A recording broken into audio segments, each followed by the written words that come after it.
Eu, como astronauta, visitei planetas, transpus os limites do céu multicor. Viajei a bordo dos meus pensamentos, fiz do coração um disco voador.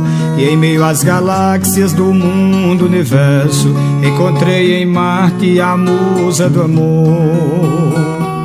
Seu nome possui sinônimo de água, mas ela parece ser mesmo é de Marte. Madeixas da noite, estética de estrela, beleza que igual não tem noutra parte.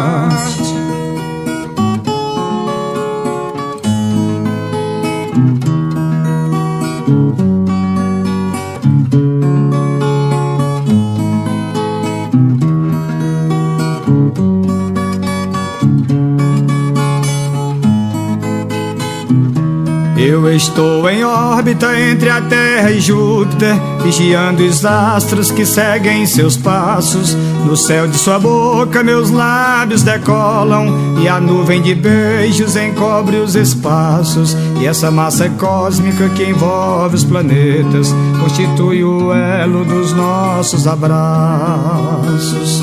Seu nome possui sinônimo de água, mas ela parece ser mesma de Marte. Madeixas da noite, estética de estrela, beleza que igual não tem noutra parte.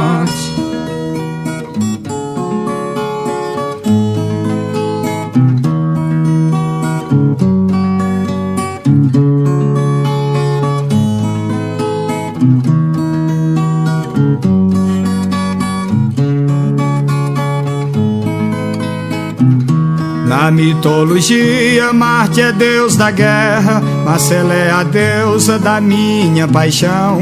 Seu rosto tem traços da face da lua, seus olhos têm brilho de constelação.